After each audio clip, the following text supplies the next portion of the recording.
जो टॉपिक है आज का वो है electric motor. The electric motor.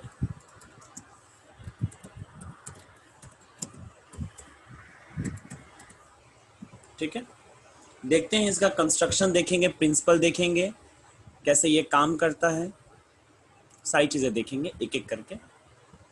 Motor आपको मालूम है कि काफ़ी जगह यूज़ होता है, जैसे पंखे में यूज़ होता है, आपका वॉशिंग मशीन में यूज़ होता है, ये वाटर पंप में यूज़ होता है।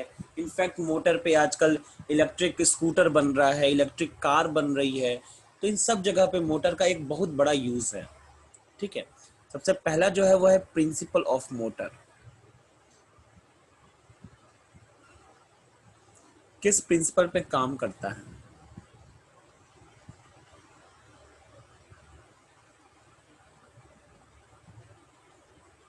ठीक है, a motor works on the principle that when a rectangular coil is placed in a magnetic field, the current is passed through it. A force acts on a coil which rotates it continuously. जब भी हम एक rectangular coil को किसी magnetic field में रखते हैं और उसमें करंट फ्लो कराते हैं, तो उस क्वाइल पे फोर्स लगता है। फोर्स कहिए या कपल कहिए, उस पे पेयर ऑफ फोर्सेस लगती हैं, जिन फोर्स की वजह से वो रोटेट करना शुरू कर देता है। ठीक है, यही है प्रिंसिपल ऑफ मोटर। मैं इसको लिख दूं, when a rectangular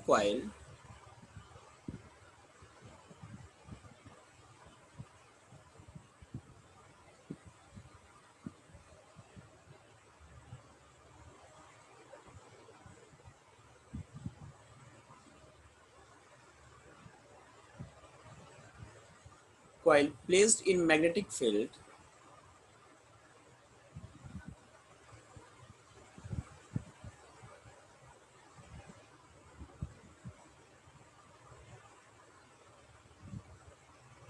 and the current is passed through it,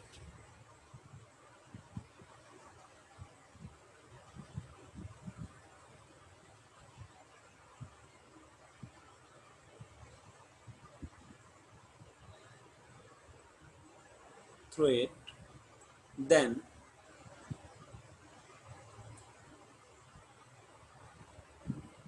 a force acts on the coil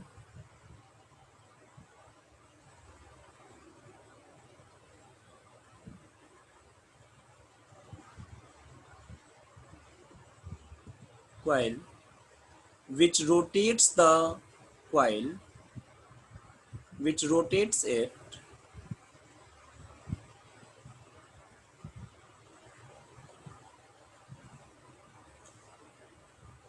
continuously।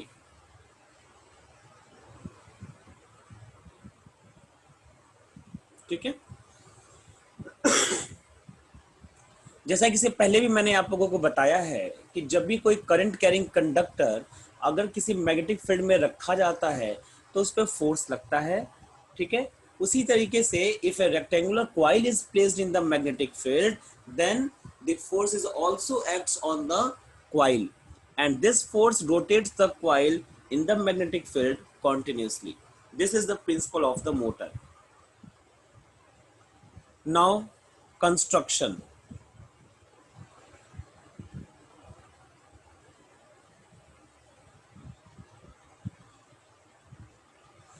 Construction में यहाँ डायग्राम बना करके आपको बताऊंगा और सारे चीज़ों के फंक्शन मैं आपको समझा दूंगा कौन क्या काम करता है।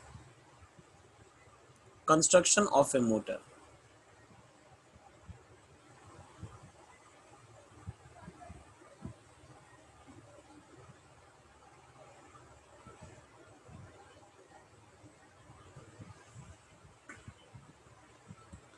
चलिए ठीक है, डायग्राम थोड़ा सा लेंदी है, थोड़ा सा टाइम लगेगा ड्रॉ करने में, करता हूँ मैं,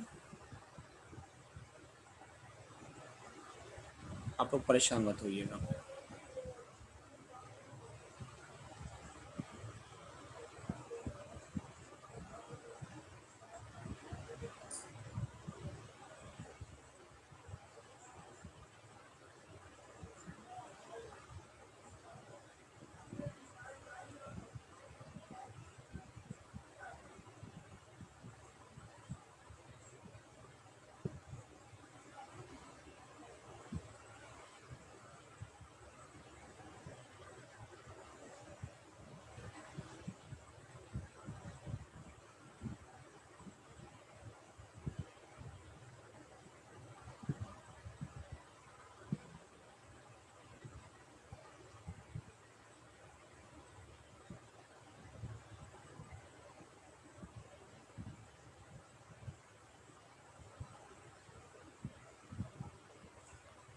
ठीक है,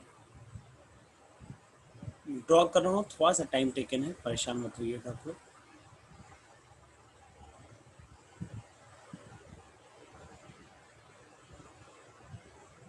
एक तो स्टाइलस से ड्रॉ करना थोड़ा सा और टफ हो जाता है।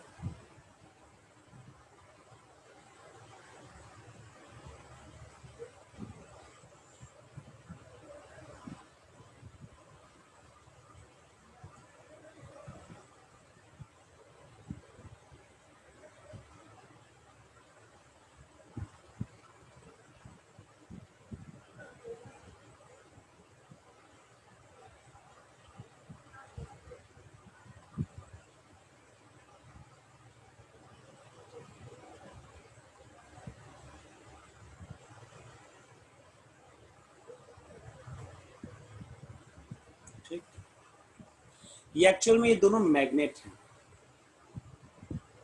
ठीक है, ये नॉर्थ पोल वाला मैग्नेट मान लीजिए और इसको साउथ पोल वाला मैग्नेट मान लीजिए।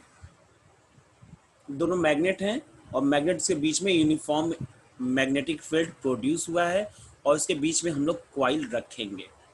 चलिए क्वाइल ले लिया जाए।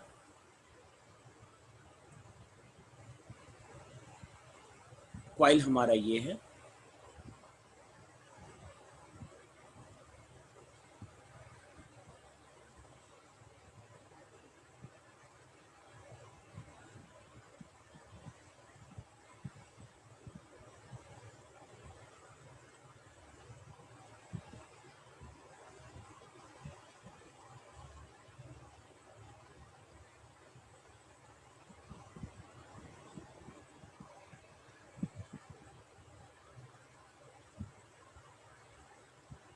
एक क्वाइल है, क्वाइल बना रहा हूं मैं।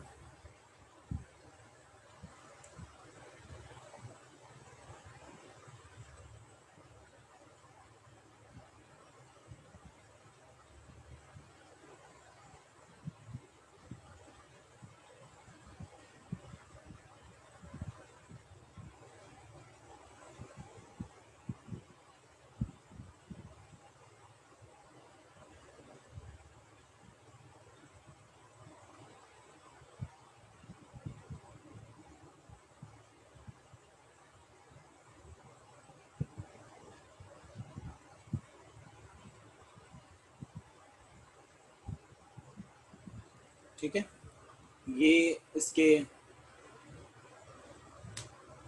कम्यूटेटर्स हैं और इस कम्यूटेटर से ब्रश लगा होता है, उस ब्रश को बना रहे हैं। ये ब्रश है।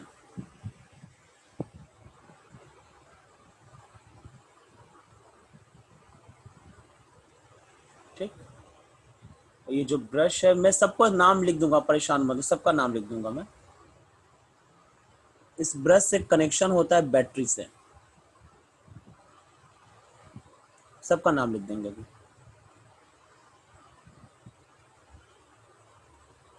ये डायग्राम ड्रॉ करने को भी आता है एग्जाम में। ठीक है, तो इसको बिल्कुल अच्छे से कंस्ट्रक्शन का समझिए तभी ड्रॉ कर पाएंगे, वरना भूल जाएगा कि यहाँ क्या होता है और यहाँ क्या होता है।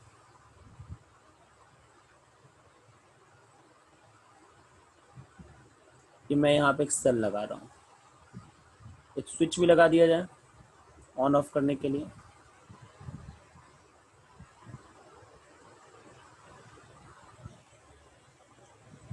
ठीक,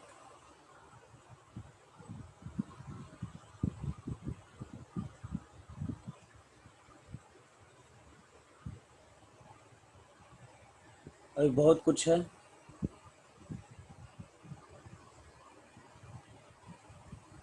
ये मिडिल लाइन मैंने ड्रॉ कर दिया है इसी एक्सेस के अबाउट, एक तरीके से ये क्वाइल की एक्सेस है।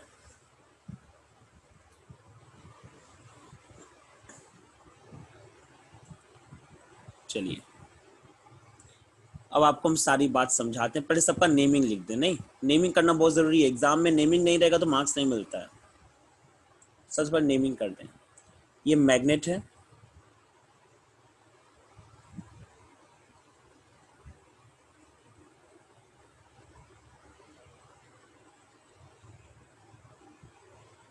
ठीक है, और ये भी मैग्नेट है।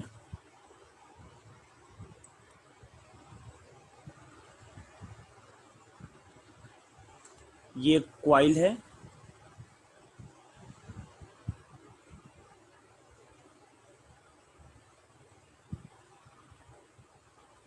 ये है ब्रशेस,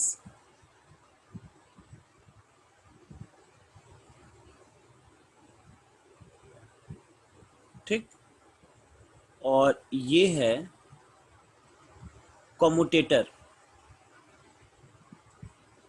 कॉम्यूटेटर काम होता है बार बार सर्किट को पलटना। बताते हैं अभी कैसे काम करेगा।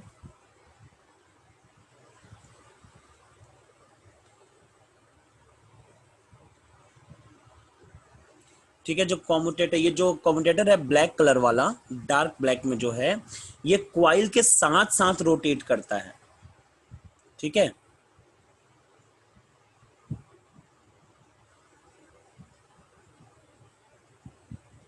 ये क्वाइल के साथ साथ रोटेट करता है। और ये जो ब्रश है ये रोटेट नहीं करता, ये अपनी जगह पर होता है। ठीक है, इस कॉम्यूटेटर का भी नाम लिख देते हैं। इस कॉम्यूटेटर का नाम एक्स लिख देते हैं, ये इधर वाले का, और इधर वाले का वाई। ठीक है, इसको, इस पॉइंट को, इस ब्रश का नाम क्यू लिख देते हैं, और इस वाले ब्रश का नाम पी लिख देते हैं। मतलब कि अभी एक सिचुएशन है जिसमें ब्रश पी से कम्यूटेटर एक्स जुड़ा हुआ है। ठीक, स्क्वायर का नेमिंग कर दिया जाए A B C D, coil A B C D है। दोनों स्विच ऑन करेंगे, क्या होगा, करंट फ्लो करेगा। करंट पी से एक्स में होता हुआ, बी से सी की तरफ होता हुआ, फिर सी से डी की तरफ होता हुआ, और फिर डी से वाई में एंट्री करता हुआ ये दोबारा सेल में वापस चला जाएगा। यही फ्लो होगा करंट का। कोई प्रॉब्लम नहीं है इसमें, बिल्कुल सिंपल सी बात है। ठीक है,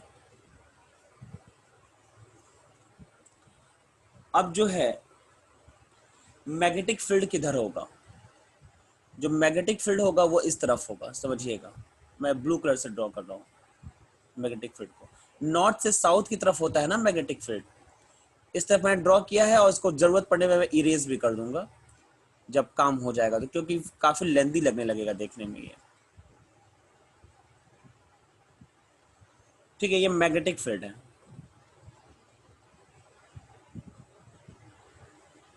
ठीक, यूनिफॉर्म मैग्नेटिक फील्ड नॉर्थ से साउथ की तरफ। जब मैग्नेटिक फील्ड में, ये देखिए आर्म, ये जो क्वाइल है इसके आर्म्स को देखिए, आर्म ए बी है ना, तो जब आर्म ए बी जो है वो मैग्नेटिक फील्ड में रखा हुआ है, एक करंट कैरिंग कंडक्टर है, और जब भी एक current carrying conductor magnetic field में रखा जाता है तो उसके ऊपर फोर्स लगता है। ठीक है, इसके ऊपर क्या फोर्स लगेगा समझिएगा, बहुत इंपॉर्टेंट है इस बात को समझना। मैं इसके लिए समझाने के लिए वायलेट कलर का यूज कर रहा हूं फोर्स को समझाने के लिए। इस पे फोर्स लगेगा, किधर लगेगा, मैंने बोला था राइट हैंड पाम रूल से आप बता सकते हैं कि फोर्स का डायरेक्शन क्या होगा, या फ्लेमिंग लेफ्ट हैंड रूल का भी यूज आप कर सकते हैं। मैं राइट हैंड पाम रूल का यूज कर रहा हूं। ठीक है, राइट हैंड पाम रूल में क्या होता है थोड़ा सा याद दिला दे आपको, हो सकता है भूल गया हो।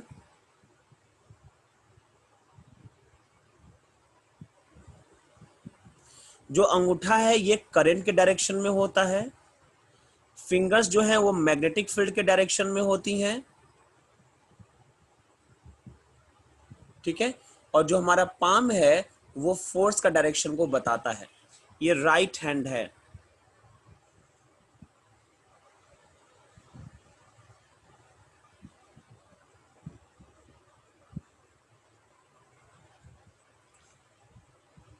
ठीक है, तो इस तरीके से अब यहां से अगर इसी चीज को आप लगाइए, करंट के डायरेक्शन में अगर आप अपने थंब को सेट करिए, मैग्नेटिक फील्ड के डायरेक्शन में अगर आपने फिंगर्स को सेट करिए, जो आपका पाम है वो अंदर की तरफ, नीचे की तरफ बता रहा है। ठीक है, तो इस पे जो फोर्स लगेगा वो नीचे की तरफ इस तरीके से लगेगा।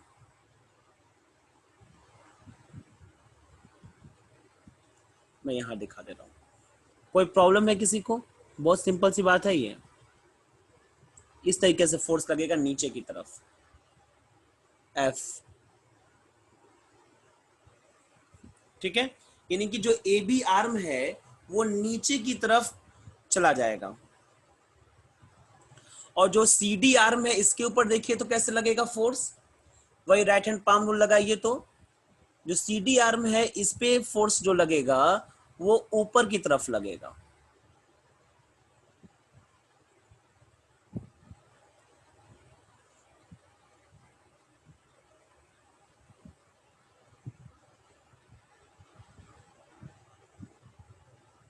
ठीक है, फोर्स जो लगेगा वो ऊपर की तरफ लग रहा है, यानी कि ए बी आर्म नीचे की तरफ जा रहा है, सी डी आर्म ऊपर की तरफ जा रहा है। ठीक है, तो ये क्वाइल रोटेट करने लगेगी। सोचिए आप, ए बी आर्म किधर जा रहा है, नीचे की तरफ जा रहा है, तो जब ए बी आर्म नीचे की तरफ जा रहा है तो क्वाइल ऐसे रोटेट करने लगेगी, ए बी नीचे की तरफ और सी डी आर्म ऊपर की तरफ। जब सी डी आर्म ऊपर की तरफ जाएगा तो ये जो एक्स वाई कम्यूटेटर्स जो हैं ये भी क्वाइल के साथ रोटेट करेंगे, और जैसे ही सी डी आर्म जो है रोटेट करके ए बी की पोजीशन पे पहुंचेगा, मेरी बात समझ रहे हैं ना, कि ऐसे क्वाइल है। ठीक है, जो ए बी आर्म है वो नीचे की तरफ जा रहा है और सी डी आर्म ऊपर की तरफ आ रहा है। तो किसी भी चीज पर अगर आप फोर्स, मान लीजिए कोई भी ऐसी कोई एक ऑब्जेक्ट है, मान लीजिए पेन ले लीजिए अपना, उसमें एक फोर्स नीचे की तरफ एक फोर्स ऊपर की तरफ लगाएंगे तो ये रोटेट करने लगेगा ऐसे। ठीक है, तो उसी तरीके से ये जो क्वाइल है ये रोटेट करेगा, और जैसे ही सी डी आर्म जो है वो ए बी की पोजीशन पे पहुंचेगा, जो वाई कम्यूटेटर है वो पी ब्रश से टच हो जाएगा। तो जैसे ही वो पी ब्रश से टच होगा तुरंत इसका डायरेक्शन क्या होगा करंट का, अभी करंट डायरेक्शन कैसे है, डाउनवर्ड है, नीचे की तरफ है ना।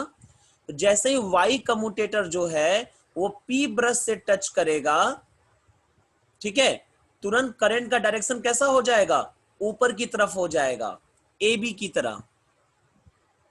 ठीक है, और इसी तरीके से फिर से उस पर फोर्स डाउनवर्ड डायरेक्शन में लगने लगेगा और ये क्वाइल रोटेट करने लगेगी। ठीक है, जैसे आप समझिए, फिर से हम आपको समझा रहे हैं कि मान लीजिए कि ये जो coil A B C D है इसमें ए बी नीचे की तरफ फोर्स लगा, सी डी पे ऊपर की तरफ फोर्स लगा, तो ये रोटेट किया। मान लीजिए हाफ सर्किल रोटेट कर लिया, सिर्फ क्वाइल बनाए हैं। जब हाफ सर्किल रोटेट कर लेगा, ठीक है, तो जो सी डी आर्म है वो यहां पर आ जाएगा और जो ए बी है वो यहां पे चला जाएगा, उल्टा हो जाएगा ना। इसके साथ एक कम्यूटेटर टच है और इसके साथ भी एक कम्यूटेटर लगा हुआ है। कम्यूटेटर इसके साथ वाई वाला है और इसके साथ एक्स वाला है। ये जो ब्रश है पी ब्रश, ये तब वाई से टच हो जाएगा, और पी ब्रश से हमेशा करंट देखिए निकलते हुए है, ऐसे बाहर की तरफ है, तो यानी करंट यहां से निकलेगा और इसकी तरफ जाएगा, और फिर से यहाँ सी डी आर में जो करंट का डायरेक्शन है ये चेंज हो जाएगा। पहले डायरेक्शन कैसे था, डाउनवर्ड, अब डायरेक्शन कैसे हो गया, अपवर्ड। जब अपवर्ड हो गया तो फोर्स फिर से किधर लगेगा, नीचे की तरफ। ठीक है, और ए बी पर फोर्स कैसा लगेगा, ऊपर की तरफ। जब नीचे की तरफ फोर्स लगेगा तो सी डी और नीचे चला जाएगा, और ऐसे ही करते करते वो अपनी पूरी सर्किल को कंप्लीट कर लेगा, और यही सिचुएशन हमेशा चलती रहेगी, जिसकी वजह से मोशन पूरा कंटिन्यू रहेगा। ठीक है, तो ये चीजें हो जाएगी। मैं इसको इरेज करा, थोड़ा सा डायग्राम अच्छा लगेगा। तो ये थी आपकी मोटर का कंस्ट्रक्शन प्रिंसिपल और वर्किंग। डायग्राम इंपॉर्टेंट है।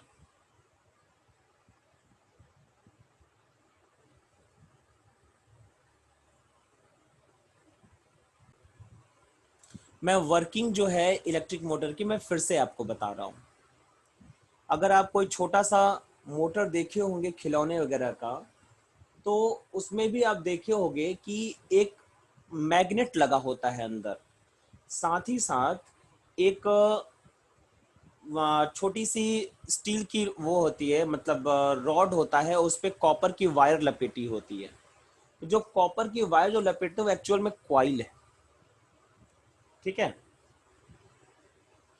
तो जब भी किसी करंट कैरिंग कॉइल को अगर हम मैग्नेटिक फील्ड में रखते हैं तो वो रोटेट करने लगती है। कैसे रोटेट करती है, क्यों रोटेट करती है, इसके पीछे का पूरा आप समझिए मैकेनिज्म क्या है। ये क्वाइल आपको दिख रहा है, ABCD, यहाँ पर एक क्वाइल है। यहाँ पर जो AB आर्म है क्वाइल का, वो करंट उसमें फ्लो कर रहा है ऊपर की तरफ, और जो CD आर्म है इसमें करंट फ्लो कर रहा है नीचे की तरफ। ठीक है। तो अगर किसी, आपने इससे पहले भी मैंने आप लोगों को बता रखा है कि कोई भी करंट कैरिंग कंडक्टर अगर मैग्नेटिक फील्ड में रखा जाता है तो उसके ऊपर फोर्स लगता है, तो उसी हिसाब से AB के ऊपर भी फोर्स लगेगा। फोर्स का डायरेक्शन क्या होगा, आप या तो राइट हैंड पाम रूल से निकाल लीजिए या फिर लेफ्ट हैंड फ्लेमिंग रूल से निकाल लीजिए, जो भी आपको अच्छा लगे। मैं राइट हैंड पाम रूल का यूज किया हूं, तो राइट हैंड पाम रूल से अगर आप मैग्नेटिक फील्ड का डायरेक्शन, फोर्स का डायरेक्शन निकालेंगे तो वो आएगा डाउनवर्ड, यानी कि AB आर्म जो है वो डाउन डायरेक्शन में फोर्स लगेगा, और CD आर्म पे अपवर्ड डायरेक्शन में फोर्स लगेगा, जो वायलेट कलर की लाइन से आपको दिखाया गया है। पहले ये जो ABCD क्वाइल जो है वो हॉरिजेंटल था, मतलब बिल्कुल सीधा। जब इस पे फोर्स लगा तो AB नीचे की तरफ दब जाएगा और CD ऊपर की तरफ दबेगा, होगा ना। फिर जैसे ही ये आधा चक्कर कंप्लीट करेंगे, जब आधा चक्कर ये कंप्लीट करेंगे तो ये जो CD है ये घूम करके आ जाएगा AB वाली लाइन पर। सोचिए आएगा कि नहीं आएगा। आप एक कॉपी किताब ले लीजिए, एक कॉपी ले लीजिए, ठीक है, ऐसे मैं बता रहा हूं। एक कॉपी ले लीजिए, ABCD मेंशन कर दीजिए। जब ये इसको रोटेट करेंगे आप आधा चक्कर, तो ACD जो है वो यहां पे आ जाएगा और AB जो है ऐसे घूम करके यहां आ जाएगा, होगा ना। तो जब CD AB की जगह पर आएगा, तो जैसे ही CD AB की जगह पर आएगा तुरंत ये जो कम्यूटेटर Y है, यहां पर ये जो कम्यूटेटर Y है ये ब्रश P से टच हो जाएगा। ये जो कम्यूटेटर X और Y है ना, डार्क वाला, डार्क ब्लैक वाला, ये क्वाइल के साथ रोटेट करता है, और जो ब्रश है वो रोटेट नहीं करता है, वो बस कम्यूटेटर को टच करता है। ठीक है, बस वो कम्यूटेटर को टच किया रहता है, कम्यूटेटर रोटेट करता है, वो बस उसको टच करता है। तो जब ये Y जो है ये रोटेट होकर के चला जाएगा P के पास, यहां ये जो Y है ये रोटेट होकर चला जाएगा P के पास। जैसे ही P से Y टच होगा तो करंट का डायरेक्शन क्या हो जाएगा, अपवर्ड, मतलब आउट, बाहर निकलते समय ऐसा हो जाएगा। ठीक है। और जब ये बाहर निकलते समय हो जाएगा तो CD, जब ये घूम चुका है ना, तो यहां पे जब नॉर्थ पोल की तरफ जब CD आ गया है तो इसमें करंट का डायरेक्शन पहले क्या था, डाउन की तरफ था, और उस टाइम क्या हो जाएगा, करंट डायरेक्शन अपवर्ड डायरेक्शन में हो जाएगा। तो CD के ऊपर फिर से कैसा फोर्स लगेगा, डाउनवर्ड। पहले फोर्स कैसा लग रहा था, अपवर्ड। क्योंकि करंट का डायरेक्शन बदल गया इसलिए फोर्स का डायरेक्शन भी बदल जाएगा, और डाउनवर्ड फोर्स लगेगा तो फिर से CD जो है वो नीचे की तरफ दब जाएगा, और इस तरीके से उसका एक साइकिल कंप्लीट हो जाएगा, और इसी चीज को वो बार बार रिपीट करता रहेगा, और ये क्वाइल जो है वो रोटेट करना शुरू कर देगी। ठीक है। तो अब समझ में आ गया होगा कि किस तरीके से ये रोटेट करता है। ब्रश का वर्क होता है कम्यूटेटर से कनेक्शन करना। ठीक है। अगर वहां ब्रश नहीं लगाते और उसकी जगह पे हम लोग वायर वहां पे क्या करते हैं, ज्वाइंट कर देते हैं। तो वायर क्या होता, घूम जाता, तो पूरा वो लपटा जाता ना उसके अंदर, तो वो ठीक नहीं होता, वो तो टूट जाता फिर।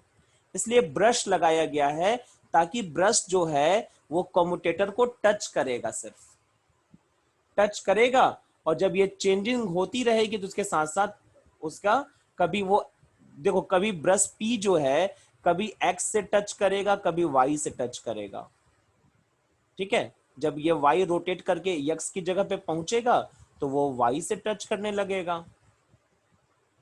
तो इसलिए यहाँ पे ब्रश लगाया जाता है, या हम लोग फर्मली ज्वाइंट नहीं कर सकते हैं।